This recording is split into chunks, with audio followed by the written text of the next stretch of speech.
நன்றி சார். அடுத்ததாக இயக்குனர் சிகரம் திருமிகு பாலச்சந்தர் அவர்கள் நம்முடன் பேசி விழாவை வார்த்தை தன் ஆசீர்வாதங்களை நமக்காக வழங்குவார்னு அன்போடு கேட்டுக்கொள்கிறோம்.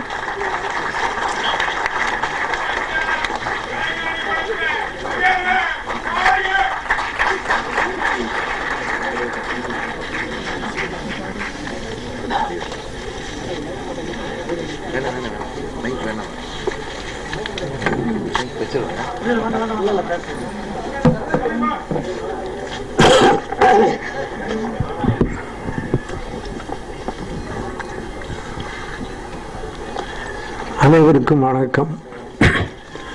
இந்த மேடையிலே நீண்ட நாட்கள் கழித்து பாரத ராஜாவின் அருகிலே உட்காரக்கூடிய ஒரு மிகப்பெரிய வாய்ப்பு எனக்கு கிடைத்ததற்காகவே நான் இவர்கள் எல்லோரையும் பாராட்டுகிறேன். நான் அவர் மீட் பண்ணி ரொம்ப நாளாச்சு. நட்புனா ரெண்டு பேரும் ரொம்ப இதாக பழகிக்குவோம். இப்போ கூட பக்கத்தில் உட்காந்துட்டு ரெண்டு பேரும் பேசிக்கிறோம். எப்படி இருக்கீங்க, நீங்கள் எப்படி இருக்கீங்க? அவர் சொல்கிறாரு, என்ன எல்லாம் எழுதி வச்சுருக்கீங்க, நீங்கள் எழுதிக்க மாட்டீங்களே? இல்லை, வயசாகிட்டே வருது, அதனால் பேர் ஞாபகம் வர மாட்டேங்குது. யார் பக்கத்தில் நம்ம பேசும்போது இவர் பேர் ஞாபகம் வர மாட்டேங்குது, அதனால் அங்கே தவிக்கக்கூடாதுங்கிறதுதான் எழுதி வச்சுருக்கேன்னு சொன்னார். அதே கேஸியா நான், அதே கேஸ் நான் பக்கத்தில் உட்காந்துருக்குறார். இவர் பேர் கூட ரொம்ப பழகியிருப்பேன், இவர் பேர் கூட எனக்கு மறந்து போச்சு. டி சிவா கரெக்டா? அப்பா கரெக்ட். ஸோ அந்த மாதிரி இருக்கும்போது பாரதி ராஜா அவ்வளவு எங்களுக்குள்ள உள்ள ஒரு மிகப்பெரிய ஒரு நல்ல உறவு. போட்டி போட்டிருக்கிறோம், அது வேறு விஷயம். ஆனால் நாங்கள் எவ்வளவு ஒற்றுமையாக இருப்போம் என்பதை எங்கள் இருவருக்கு மட்டும்தான் தெரியும். என்ன ஒரே ஒரு வருத்தம், இங்கே என் இனிய தமிழ் மக்களே அப்படின்னு அற்புதமாக ஆரம்பிச்சாரு.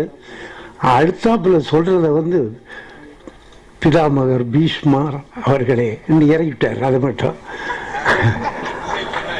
அதாவது இல்லை, பாலச்சந்தருங்கிற பேரே மறந்து போச்சு அவருக்கு அப்படிங்கிறதா உண்மை.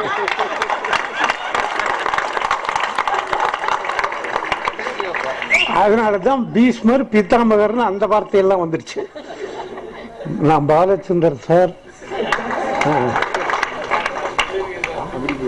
ஒரு நல்ல அற்புதமான இந்த கூட்டம்லாம் பார்க்கும்போது ரொம்ப சந்தோஷமா இருக்கு. இந்த விழாவிலே பங்கு கொள்ளுகின்ற ஒரு வாய்ப்பு கிடைச்சது, நிஜமாகவே மனசு மகிழ்ச்சியாக இருக்கிறது. இன்னொன்று, இந்த ட்ரெய்லர் கூட போட்டிருக்குங்க போல, வீடியோ அனுப்பிச்சிருக்கிறதுல இல்லை, இது எனக்கு வீடியோ அனுப்பிச்சதில்லை. இதில் போட்டிருக்குங்களா? போட்டுங்களா? இந்த நாளைய இயக்குனர் நிகழ்ச்சியில் இந்த படம், இந்த ஷார்ட் ஃபிலிம் போடப்படும் போது நான் இருந்திருக்கிறேன். அப்போ நான் ரொம்ப ஆச்சரியப்பட்டேன், எப்படி இந்த மாதிரி ஒரு ஐடியா ஒருத்தருக்கு வந்திருக்கு அப்படின்னு நான் ரொம்ப ஆசைப்பட்டு, as a matter of fact, நான் ரொம்ப நமக்கு தோணி இருக்குமா அந்த மாதிரி, ஐயோ நம்ம இது அங்கே போய் அந்த வீட்டில் போய் வச்சுக்கலாமா, இந்த வீட்டில் போய் இப்படி வச்சுக்கலாமா எல்லாம் வருமே என்ன. ஆனால் அவர் அந்த ஷார்ட் ஃபிலிம் எடுக்கிறவருக்கு என்ன ஐடியாவை தோணி இருக்குன்னா, நான் எப்பவுமே ஒன்று வச்சுக்குவேன், எந்த சீனை எடுத்தாலும் சரி, எந்த கதையை எடுத்தாலும் மாற்றி யோசி அப்படிங்கிறதுல தான் நான் எடுப்பேன். அதே மாதிரி நம்ம பாரதி பாலகுமாரன் அவர்கள் கூட ஒரு சின்ன படம் தான் எடுக்கிறோம், அதையும் மாற்றி யோசிப்போம் என்று உட்கார்ந்ததன் பலனாகத்தான் இந்த கதையை எடுத்திருக்கிறார் என்று நினைக்கிறேன். அந்த சிந்தனை தான் இன்றைக்கு இவ்வளவு பெரிய வெற்றியை கொடுக்க போகிறது. மிகப்பெரிய வெற்றியை கொடுக்க போறது அந்த ஒரு சிந்தனை. அந்த சிந்தனை எல்லாருக்கும் வராது. உடனே எல்லாத்துக்கும் 100க்கு நம்மளே ஒன்று எழுதிக்குவோம், உடனே இது சரியா இருக்குமா, ஒத்துக்குவாங்களா, ஜனங்க ஒத்துக்குவாங்களா மாட்டாங்களா, ஐயா என்னப்பா அது இழவு வீட்டில் போய் காதல் வச்சிருக்காங்க அப்படி இப்படின்னு சொல்லுவாங்களா? இதை அதுக்கெல்லாம் பயப்படாம படம் எடுத்திருக்கிறவன் தான். அதனால அதுக்கு இருந்தா கூட இந்த ஐடியா எனக்கு ஏன் வரலன்னு தோணுச்சு. இந்த ஐடியா ஏன் எனக்கு வரல? ஏன்னா காதல்ங்கிறது எங்கே வேணால் வரும், மளிகை கடையிலையும் வரும், மயானத்திலையும் வரும். அப்படிப்பட்ட காதலை வந்து எங்கே வரும், எங்கே ஏற்படும், எங்கே அந்த உணர்வு ஏற்படும் நம்ம சொல்லவே முடியாது. எங்கே வேணா இருக்கோம். அது ஒரு மயானத்தில் இருக்கிற மாதிரி, ஒரு இழவு வீட்டில் இருக்கிற மாதிரி ஒரு சின்ன ஆரம்பத்தை கொடுத்ததுல தான் நான் அசந்து போனேன். எவ்வளவு துணிச்சல் இருந்தால் அவர் வந்து இதை பண்ணியிருப்பார். சின்ன ஷார்ட் ஃபிலிம் தான் எடுத்திருக்காரு. பட் இருந்தால் கூட அந்த ஷார்ட் ஃபிலிமில் டிஃப்ரெண்ட்டாக நம்ம மற்றவங்கள்ட்டேருந்து டிஃப்ரெண்ட்டாக இருக்கணும்னா என்ன பண்ணுறது அப்படின்னு அவர் யோசிச்சிருக்காரு. அவர் யோசித்ததன் பலன் தான் இந்த அற்புதமான ஒரு கதை இன்றைக்கு அவர் படமாக எடுத்திருக்கிறார். என்னுடைய நான் பேசுவதெல்லாம் என்னுடைய இதயத்திலிருந்து பேசுகிறேன், வெறும் உதடுகளிலிருந்து பேசவில்லை. அவரை மனமாற பாராட்டுகிறேன், மனமாற பாராட்டுகிறேன். பாவரிசையிலே பாரதி பாலகுமாரன் அவர்களும் நிச்சயம் வருவார் என்கின்ற நம்பிக்கை எனக்கு இருக்கிறது. பாரதி ராஜா இன்னும் ஒருபடி மேலே போய் எனக்கு மேலே போவார்னு சொன்னார். அப்போ எனக்கு மேலே போவார்னு எனக்கு நிச்சயமா நம்பிக்கை இருக்கிறது. ஏன்னால் ஒவ்வொருத்தரும் ஒவ்வொரு காலகட்டத்தை கடந்து வந்தவர்கள். அந்தந்த காலகட்டத்தில் ஒவ்வொரு விஷயங்கள் நம்ம சொல்லக்கூடாதுன்னு இருப்போம். அடுத்த காலகட்டத்தில் அந்த விஷயத்தை சொல்லலாம், இந்த விஷயத்தை சொல்லக்கூடாதுன்னு இருப்போம். இன்னொரு காலகட்டம் வரும்போது இதெல்லாம் அடிபட்டு போய் வேற விஷயத்தை சொல்லலாங்கிற மாதிரி வரும். அதுதான் அது ஒரு எவல்யூஷன் ப்ரோசஸ். சினிமாவே ஒரு எவல்யூஷன் தான். அப்படிப்பட்ட நேரத்தில் தான் இந்த கதை அவருக்கு ரொம்ப அற்புதமாக தோன்றி இருக்கிறது. அதுவும் அந்த 15 நிமிஷத்துக்குள்ள அவர் என்னிடம் ஏற்படுத்திய அந்த ஒரு உணர்வு இருக்கே, உணர்வுன்னா ஒரு என்ன இப்படியெல்லாம் யோசனை பண்ணிட்டார் அவரை பார்க்கணும் போல இருக்கு. எனக்கு பார்த்தேன், அப்புறம் அவரை பார்த்தேன், பரிசு கொடுக்கும்போது பார்த்தேன், ரொம்ப சந்தோஷப்பட்டேன். அப்போவே நான் நினச்சிக்கிட்டேன், இதை யாராவது தைரியமாக எடுத்தாங்கன்னா நல்லா இருக்கும், நாமே எடுக்கலாமான்னு கூட ஒரு சின்ன எண்ணம் எங்கேயோ ஓடிட்டு போச்சு. ஆனால் இப்போ படம் நான் எடுக்காம இருந்துகிட்டு இருக்கிறேன் இப்போ. அதனால ஒருவேளை ஆனால் நான் அப்புறம் இதே ஐடியா எனக்கு தோணுச்சுன்னா நான் காப்பி அடிச்சு ஒன்று ஆகிடும். அதனால இது வந்து ரொம்ப அற்புதமாக அமைந்திருக்கிறதுக்கு காரணம் வந்து 2-3 விஷயங்கள் இருக்கு இதில். ஒன்று, இந்த ஜேவியை பற்றி சொன்னார்கள். ஜேவி மாதிரி உழைப்பாளி யாருமே கிடையாது. அவர் மிகச்சிறந்த உழைப்பாளி. ஜேவியும் நம்ம ராமநாராயணன் இல்லை என்றால் இவ்வளவு பெரிய கூட்டத்தை மேடையிலே வேற யாராலும் கூட்டியிருக்கவே முடியாது. எல்லோரும் அவர்களுடைய அன்புக்கு கட்டுப்பட்டுத்தான் இன்றைக்கு வந்திருக்கிறார்கள். என்னை ஃபோர்ஸ் பண்ணி வரல, நான் கட்டுப்பட்டுத்தான் வந்திருக்கிறேன். இந்த எல்லா மீட்டிங்கு போக முடியறதில்லை, வயசு ஆகிப்போச்சு. நான் ஏற்கனவே பாரதி ராஜாட்டையும் சொல்லிட்டேன், உங்கள்கிட்டையும் சொல்கிறேன், எனக்கு வயசு ஆகிப்போச்சு. அதனால் எல்லா ஃபங்க்ஷனும் போக முடியறதில்லை. பட் அன்புக்கு கட்டுப்பட்டு தான் நான் இன்றைக்கு இந்த விழாவுக்கு வந்திருக்கிறேன். பாரதி ராஜா ஒரு ஃபங்க்ஷனில் இருந்தார், அது கூட என்னால் போக முடியல. இந்த விழாவுக்கு வந்திருக்கிறேன். ஏனென்றால் நம்ம ராமநாராயணன் சம்மந்தப்பட்ட ஒரு படம். ராமநாராயணனை பற்றி நிறைய சொன்னார்கள். நான் ஒரு விஷயம் சொல்கிறேன். இவர் சொன்னார், பாரதி தான் சொன்னார்னு நினைக்கிறேன். ராமநாராயணனை பற்றி ரொம்ப அற்புதமாக சொன்னார். நான் இன்னொன்று சொல்கிறேன். அது திரையுலகத்திலேயே தி கிரேட்டஸ்ட் ஜென்டில்மன் அப்படின்னு சொன்னால் ஒரே ஒரு ஆள், அது யாருன்னா எஸ்பி முத்துராமன் அவர்கள். அவரை சொல்லுவாங்க வழக்கமாக. அதுக்கு அடுத்தது நம்ம ராமநாராயணன் தான். அதுக்கு அடுத்தது ஒரு பக்கா ஜென்டில்மன்.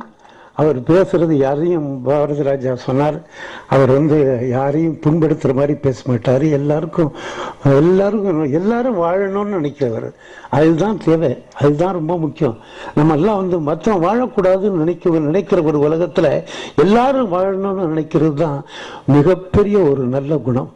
அதை அவர் வந்து எப்போ அவரை கையில் எடுத்துக்கிட்டு இருக்கிறாரோ இந்த படம் 100% மிகப்பெரிய வியாபார வெற்றி அடைய போகிறது என்பதிலே எந்த விதமான சந்தேகமும் இல்லை. இது சம்பந்தப்பட்ட இயக்குநர்கள், அப்புறம் மியூசிக் பற்றி சொல்லணும். மியூசிக் ரொம்ப ஜேம்ஸ் வசந்தனுடைய மியூசிக் இப்படி தான் இப்போ சொல்லணும்னு வரும்போது எழுதிட்டு வரலன்னாக்க அது சொல்ல முடியாமல் விட்டு போயிடும். நல்ல காலம் ஜேம்ஸ் வசந்தன் ரொம்ப மியூசிக் ரொம்ப அற்புதமாக இருக்கு. அந்த சூழ்நிலைக்கு ஏற்றவாறு அந்த பாடல்கள் ரொம்ப நல்லா இருக்கு. பாடல்கள் நன்றாக எழுதப்பட்டிருக்கிறது. ரொம்ப நல்ல அற்புதமாக இருக்குது. 3 பாடல்களும் ஒரு வீடியோவில் போட்டு காட்டினார்கள். எனக்கு வீடியோ எனக்கு அனுப்பப்பட்டது. நான் அதை பார்த்துவிட்டு தான் இங்கே வந்தேன். அதனால் ரொம்ப அழகான பாடல்கள், அற்புதமான பாடல்கள். அது அது எப்படி ஒரு அடித்தட்டு மக்களுடைய ரசனையும் அவர்கள் என்னெல்லாம் சிந்திக்கிறார்களோ அவ்வளவையும் துணிச்சலாக சொல்லக்கூடிய ஒரு தைரியம் எப்படி இந்த இயக்குனருக்கு இவ்வளவு அருமையாக வந்திருக்கிறது என்று நினைத்து பார்க்கும்போது அவருடைய பாரதி சொன்ன மாதிரி அவருடைய ஹியூமர் சென்ஸ் இருக்கு. அது ரொம்ப எக்ஸ்ட்ராடினரியா இருக்கு அந்த ஹியூமர் சென்ஸ். அது எனக்கு அதுலேயே பார்த்தேன். நான் அந்த ஷார்ட் ஃபிலிம்லேயே அதை பார்த்தேன். நான் அதை இன்னும் படத்தில் பார்க்கும்போது இன்னும் நிச்சயமாக நிறைய வரும்னு நினைக்கிறேன். நான் இந்த படம் மிகப்பெரிய வெற்றி அடையுங்கிறதுல கொஞ்சம் கூட சந்தேகமே கிடையாது. 2 பேர் பாரதி 2 பேர்னா ராமநாராயணனும் ஜெயவேலும். அதான் ஜெயவேலை பற்றி நான் சொல்லிகிட்டே இருக்கணும். எனக்கு தெரிஞ்ச ஆள் அவர், என் கூட ஒர்க் பண்ணவர், அவர் கொஞ்ச காலம் ஒர்க் பண்ணவர், ரொம்ப நாணயமானவர், ரொம்ப நம்பிக்கையானவர், ரொம்ப சிம்பிள் மேன். அவளும் உழைப்பாளி, மிகச்சிறந்த உழைப்பாளி. அதே மாதிரி தான் ராமநாராயணனும் மிகச்சிறந்த உழைப்பாளி, மிகச்சிறந்த ரசிகர், மிகச்சிறந்த ஒர்க்கர். 140 படம் எடுத்துட்டார் அவரே 140 படமும் கதை, திரைக்கதை, வசனம், டைரக்ஷன் செய்து எடுத்த படம் அது. என்றைக்கும் ராமநாராயணன் அவர்களுக்கு இது மிகப்பெரிய வெற்றியை கொடுக்கும் என்பதிலே எனக்கு எந்த விதமான சந்தேகமும் இல்லை. இது நிச்சயமாக வெற்றி விழா கொண்டாடும்.